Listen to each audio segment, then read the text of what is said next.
Okay, let's look at variation. So differences among organisms of the same species, we call it variation. So when we talk about variation, we are talking about this organism. What are some of the causes of variation? These causes could be genetic or it could be environmental. You can be tall not because you are genetically tall. It could be environmental. You can be short not because you are genetically short. It could be environmental. Haven't you ever seen father, mother, both short, but they produce a tall kid? It could be genetical, yes, or it could be environmental. Oh, dark skin, or light skin, they produce a dark skin, and then the father said, "Ah, this is not my kid." Who told you it's not your kid? It's whose kid? So it's your kid, but some environmental factors could happen, or some genetic factors could also happen. When we talk about a species, it's a group of organisms living together. And these organisms must interbreed to produce a fertile offspring. I've tried to explain this.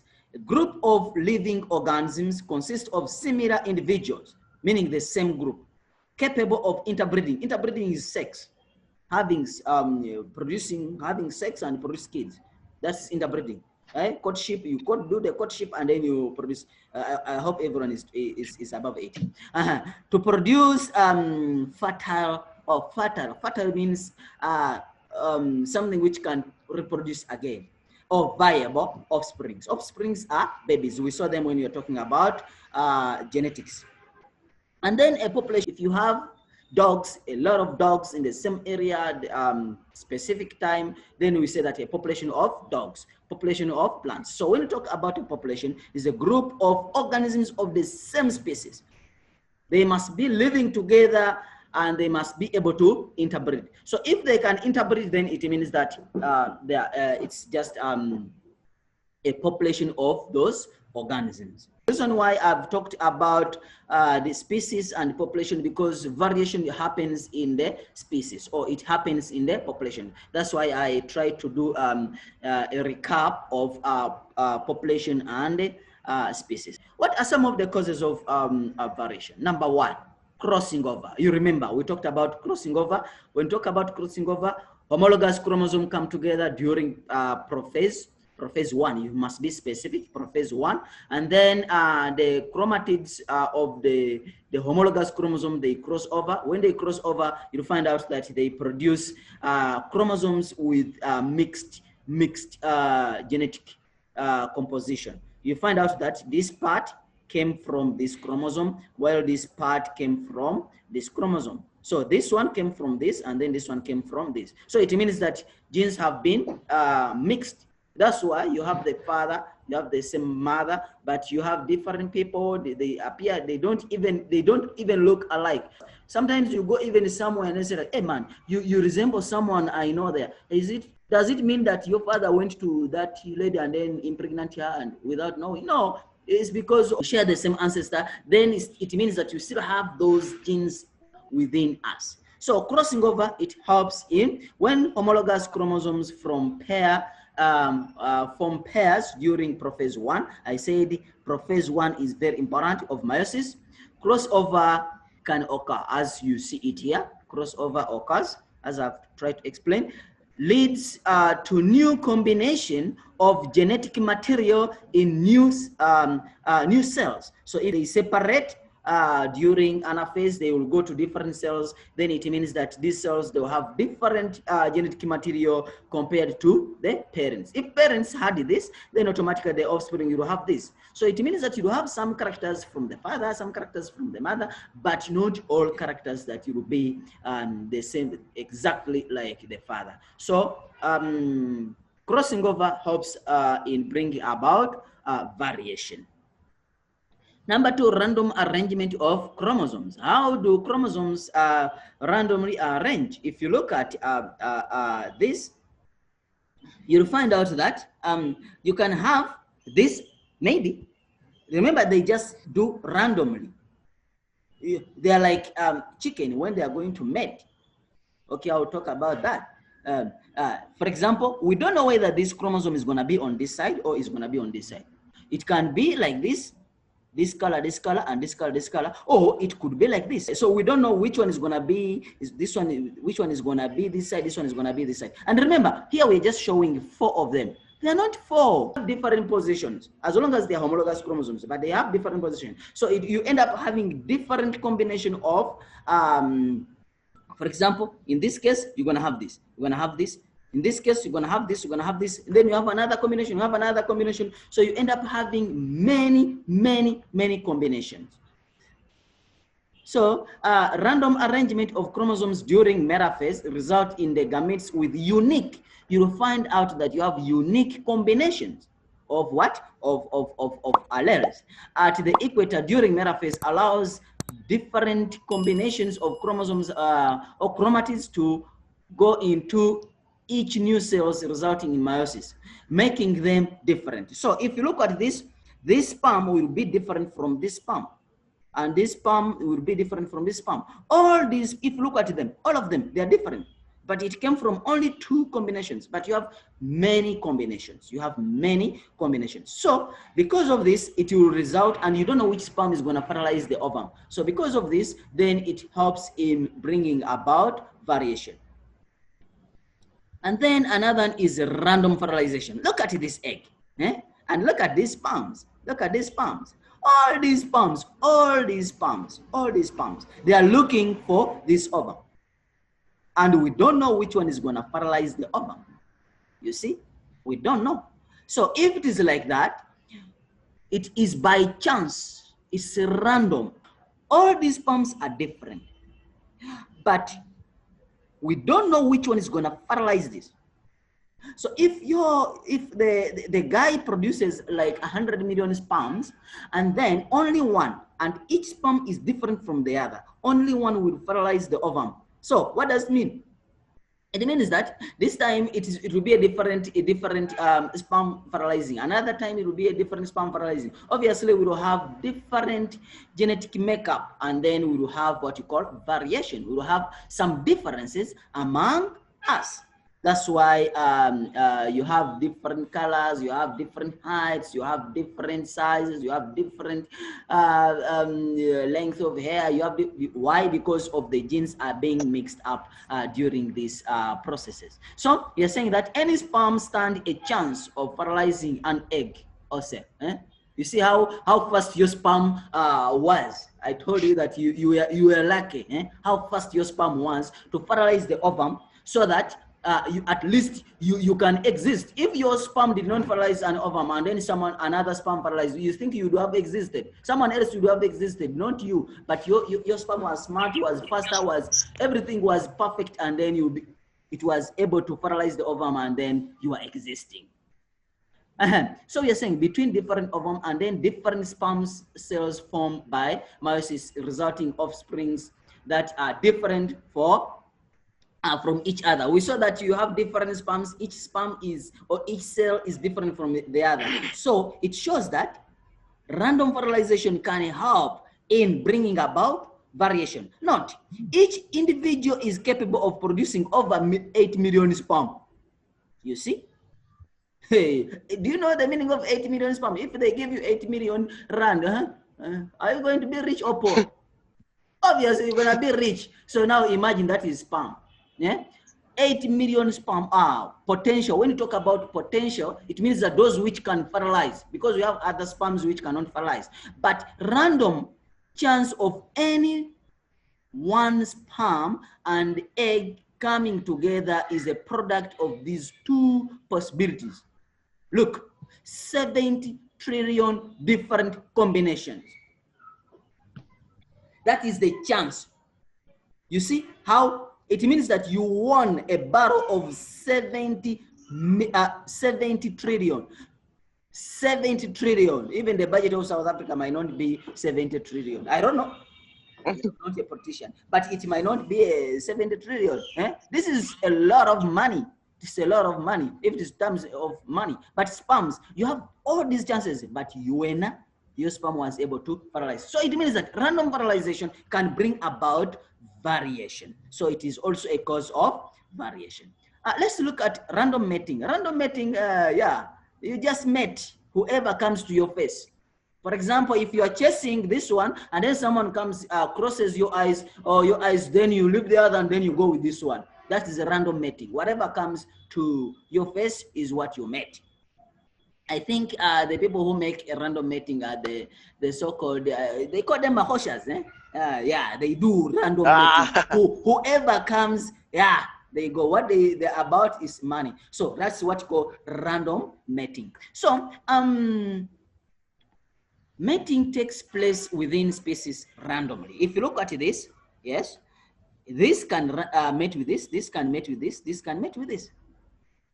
There is no restrictions that no, Mina, I want a tall, big, oh, no. With this, no. Whatever comes to your eyes, you just go. That's what you call random mating. Between organisms within a species lead to different set of offsprings from each mating pair. So if I mate this with this, different set. There, this different set. Mate this with this, different set. So random mating also helps in bringing about variation. And then lastly, we have what we call mutation. Mutation means change in the genetic composition of an organism. This could be chromosomal. It could be a chromosome changing, or it could be the whole chromosome changing. Number of sets could change. For example, Down syndrome, you have an extra chromosome, so chromosomal mutation. Or it could be a gene mutation, whereby just a specific part of DNA just chops off, or is inserted, or is substituted, something like this. If you look at this, this is a substitution. This is a DNA. What happened? This was here. You see, it is this color, the same color. But what happened? This cut, and then another part joined here. So it's also a mutation. This will result in a different organism. These mutations could be beneficial or could be a lethal mutation. So changes the structure of gene or chromosome, and therefore the organism's genotype changes too. The moment you change the genotype of an organism, then automatically you change the composition, the phenotype of an organism. Remember, the genotype, the genetic composition, what is inside your DNA determines what is outside. How beautiful you are is determined by the genetic makeup. Not the makeup. No. Not makeup. No. It is the genetics of your what is inside. Your manners, the way how you respond, the more how you think is being determined by this. However, it could also be environmental. It creates organisms with new, different characteristics from one generation to the next generation. So if there is gene mutation, if there is any mutation, if there is any change in the genetic composition of an organism, it will result in different organisms, which we call variation. Because the moment the organism phenotype has changed, then we say that variation has taken place. So mutation could be, number one, harmless. It can result in harmless. It has no problem with you. For example, you have an extra finger here. It's not changing your physical abilities. So it could be harmless. It could be harmful mutation. This one, it can even cause death. Albinism, it is a mutation, but it is harmful. How harmful? Because you cannot sustain yourself in sun. If you are original indigenous, like someone you know, yes, it means that. Then it means that, yeah, you are strong. But if you don't have it, then automatically what happens? It means that you have a mutation, and then you won't be able to walk in the sun. And then you have the beneficial mutations. They can make you more advanced. Some of you watched these X-Men movies. Okay, that is a movie. But X-Men stuff, yes. Oh. They have beneficial, maybe this one can fly, this one can do this. Those are mutations, but beneficial to them. A mutation can be beneficial, or it could be harmful, or it could be just there without any problem with you. This variation could be a continuous variation, or it could be discontinuous variation. So let's look at Continuous variation. Continuous variation, this is the type of variation where there is a range of characters. There is a range of characters, there is intermediate values. So if you look at this graph, you'll find out that you have a number of people, number of characters, and then the extreme ends, you have a number of them still, but the number of individuals which have the intermediate, the intermediate value, they are more than the two extremes. For example, if you look at height in humans or size, you'll find out that people who are too small, they are very few, and people who are too big are also very few. But people who are just in the medium size, they are a lot. So that's the meaning. That's why you see that at each extreme end, the graph will lower down, and then as you continue to the medium size or medium value, then you find out that the number is increasing. So if you skip or you pass the medium size or medium value, then you go back to the number dropping down until you reach 0. So basically that's continuous variation. We see that examples of this you can find out. You have the size, you have the height, you have the skin color. You have some people who are too dark, some people who are light, others that are intermediate. But you find out that those who are too dark and those who are too light, they are few. But those ones who are intermediate, you will find them that they're a little bit many. That's why you see them here, the same story. So this continuous variation can be controlled by environmental factors, or could be controlled by genetic factors. So, but the environmental factors has a big influence on that. However, even genetic factors are also part of it. For example, if you look at size among individuals, if you eat miserably, it means that you're gonna become fat. Therefore, it is environmental. It's not that you were born like that. It's because the way how you behave yourself, then it causes that you gain weight. So such characters which can be controlled by environment or influenced by the environment, then can be categorized as continuous variation. Okay, then you have what you call the discontinuous variation. When we talk about discontinuous variation, this one, the environment has a very small impact on it. It means that it's not being controlled by the environment. So in this case, you have characters that you find in the population has no intermediate values. For example, blood groups. You have blood group A, B, O, O. So you cannot have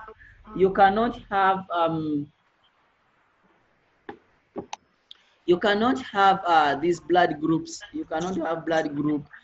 You cannot be blood group A and you are blood group B. No.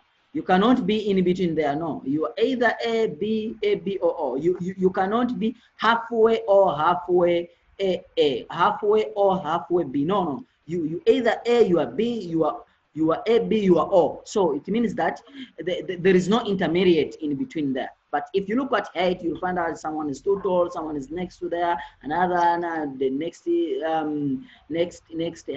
height, like that. But for the case of blood group, it's not like that. Another example is tongue rolling. Yes, you can either roll the tongue if you try to see exactly. Some people, if you roll, you can roll the tongue. Né? If you do like this, you'll find out that some people can do the tongue. They can roll the tongue, but others cannot roll the tongue. You either roll it or you don't roll it. So that is the meaning, that if you are discontinuous, then it means that you cannot, you are either this side or the other side. So these characters are being controlled by the genetic makeup of an individual. So if it is genetic makeup of an individual, then it means that these individuals, they either belong to one group or they belong to another group. The environmental factors cannot influence you. It cannot influence you to be blood. If you're blood group A, you cannot be blood group AB. If you are blood group O, you cannot be blood group AB because of the environmental factors. No, if you are born blood group O, you're gonna die blood group O. So if it is like that, then we say that the one which are being controlled by the genes, then we say that that is discontinuous variation. So if you look at this graph, you'll find out that you have A, there is no one here. There is no one here. You have B, there is no one here. You have AB, there is no one here. So it is discontinuous. It is not continuous like height. If you look at height, if you look at height here, you'll find out that for it is continuing.